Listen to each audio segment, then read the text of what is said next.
En France, beaucoup de personnes se disent qu'il ne faut pas investir dans l'immobilier, que c'est trop contraignant, que les locataires ne paient pas le loyer, que l'immobilier n'est plus aussi rentable qu'avant. Laisse-moi te montrer dans cette vidéo pourquoi tu dois absolument acheter de l'immobilier. Nous allons voir 6 raisons qui vont te convaincre d'acheter de l'immobilier dès maintenant. Reste bien jusqu'à la fin de la vidéo, tu découvriras une raison bonus qui en plus est d'actualité.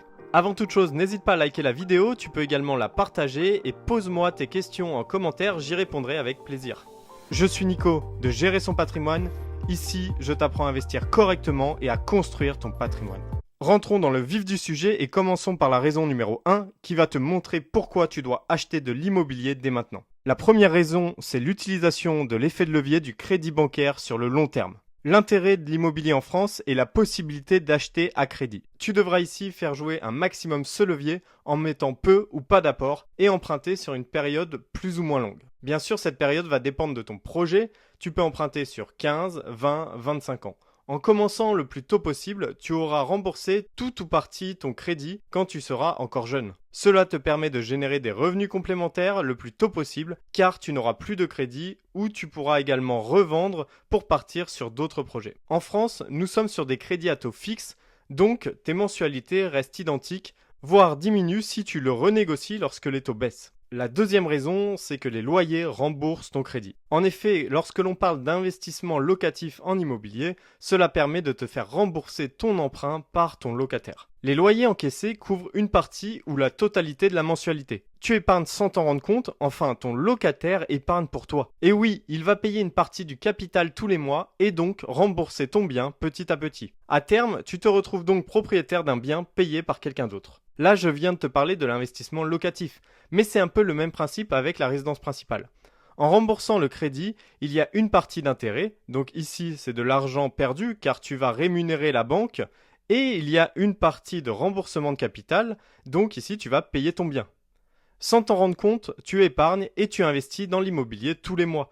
Payer un crédit immobilier, c'est se forcer à investir dans l'immobilier, donc c'est une excellente chose pour se constituer un patrimoine sur le long terme. En quelque sorte, si tu as un remboursement de capital mensuel de 1000 euros et que tu n'épargnes pas à côté, pas de panique. En fin de compte, tu épargnes quand même 1000 euros tous les mois et tu investis dans de l'immobilier inconsciemment. La troisième raison, c'est la protection contre l'inflation. L'immobilier protège contre la perte de la valeur de la monnaie. Nous le savons, sur le long terme, la monnaie, donc les euros que nous utilisons, perdent de la valeur. Cette perte de valeur est due à l'inflation. En revanche, la source de revenus de l'investissement immobilier, c'est-à-dire les loyers, est indexée sur cette inflation. Tu peux prévoir dans ton bail une clause de revalorisation des loyers à date anniversaire du bail. C'est ce qu'on appelle l'IRL, l'indice de revalorisation des loyers. Nous avons vu précédemment que le crédit immobilier en France est à taux fixe. Donc, un autre avantage méconnu est que la dette contractée aujourd'hui est dévalorisée par l'inflation. Prenons un exemple. Nous avons un crédit de 1500 euros aujourd'hui et tu as un salaire de 3000 euros. Tu as également des loyers sur ce bien de 1400 euros. L'inflation fait que tes loyers vont augmenter au fur et à mesure, suivant ce fameux IRL. Ton salaire, lui, va se revaloriser tous les ans également. Donc, dans 10 ans, tu pourras par exemple avoir un salaire de 3500 euros, recevoir des loyers de 1800 euros sur ce bien et toujours avoir une mensualité de 1500 euros, voire moins si les taux ont baissé et que tu as renégocié ce crédit. En conclusion, le rendement de ton bien augmente juste en laissant faire le temps et en plus ta capacité d'endettement diminue, ce qui nous emmène au point suivant. 4. L'effet boule de neige patrimonial. Plus tu commences tôt, plus tu peux enchaîner les projets car tu as plus de temps devant toi. Si tu enchaînes de plus les projets, les anciens projets s'amortissent de plus en plus car le temps passe et les crédits se remboursent petit à petit. Les loyers augmentent comme on a vu précédemment, les revenus personnels également augmentent, donc ta capacité d'endettement augmente. Si tu as une meilleure capacité d'endettement, si tu as un patrimoine brut qui devient de plus en plus net, tu vas pouvoir réemprunter pour partir sur d'autres projets. Aussi, en augmentant ton parc immobilier, tu augmentes également tes revenus aux yeux des banques car ils prennent en compte les loyers dans tes revenus. Ainsi, ton scoring bancaire change et tu deviens un client de plus en plus privilégié. Et oui, ton scoring bancaire prend en compte les revenus, mais également ton patrimoine. Comme on a dit juste avant, ton patrimoine brut devient de plus en plus net, tes revenus, les loyers, mais également tes revenus de salariés, d'entrepreneurs, etc. augmentent également.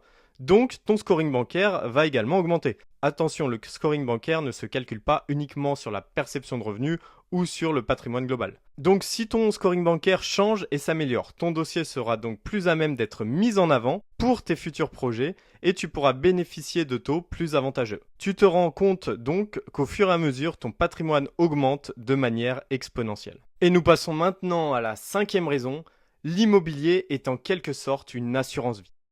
En cas de décès, l'assurance emprunteur, l'assurance décès invalidité ADI, rembourse le crédit et donc le bien revient libre de dette aux héritiers. Ainsi, en achetant de l'immobilier à crédit, tu protèges directement tes enfants en cas de décès. Attention, il faut tout de même optimiser certaines choses pour éviter aux héritiers de payer trop de droits. L'immobilier remplit donc certaines fonctions comme la protection de la famille, la création de rentes et la transmission de patrimoine qu'il est possible de structurer et d'optimiser. Et enfin, nous arrivons sur la 6e et dernière raison avant la raison bonus. La 6e raison, c'est l'expérience et la discipline. L'immobilier, c'est aussi un apprentissage. Plus tu commences tôt, plus tu gagnes en confiance et en connaissance. Tu te crées une discipline financière et surtout tu apprends à gérer en quelque sorte une mini-entreprise. Il y a de la gestion de budget, décision de travaux, sélection des artisans, relations avec les banques, fiscalité, choix de locataires, montage de projets, etc. Tu vas apprendre à repérer des affaires, à les négocier et à comprendre le marché. Tu vas développer aussi ton réseau et tu pourras ensuite l'utiliser pour d'autres projets perso ou pro. En effet, ton réseau pourra se composer de banquiers, notaires, artisans, courtiers, diagnostiqueurs, comptables, agents immobiliers, etc. Et enfin, la raison bonus qui est une raison d'actualité puisqu'en ce moment les gens commencent à se réveiller et à voir que la retraite telle qu'on la connaît, c'est-à-dire la retraite par répartition, n'est pas viable sur le long terme et qu'il faut aller de plus en plus vers une retraite par capitalisation. Donc ici, tu l'auras bien compris, la dernière raison bonus, c'est que l'immobilier va sauver ta retraite. Si tu achètes à 30 ans de l'immobilier et que ton crédit se termine dans 20 ans, à 50 ans, tu perçois tes loyers qui permettront de compléter tes revenus et ta retraite ensuite. Tu peux également revendre ce qui te fera un gros capital pour le placer dans d'autres actifs financiers ou pour faire d'autres projets professionnels ou personnels. Concernant ta résidence principale, tu possèdes tout simplement un bien sans crédit au moment de ta retraite et donc tu n'as plus à subir une charge de loyer ou de crédit immobilier à un moment de la vie où les revenus sont en baisse. J'espère que cette vidéo t'a plu. N'hésite pas à me dire dans les commentaires si toi tu vois d'autres raisons qui indiquent qu'il faut acheter de l'immobilier dès maintenant ou alors dis-moi si tu n'es pas du tout d'accord avec moi. Je te laisse t'abonner ici si ce n'est pas encore fait. N'hésite pas à partager la vidéo et à la liker pour soutenir la chaîne. Tu peux voir la dernière vidéo juste ici. Je te dis à la prochaine et surtout prends soin de tes investissements.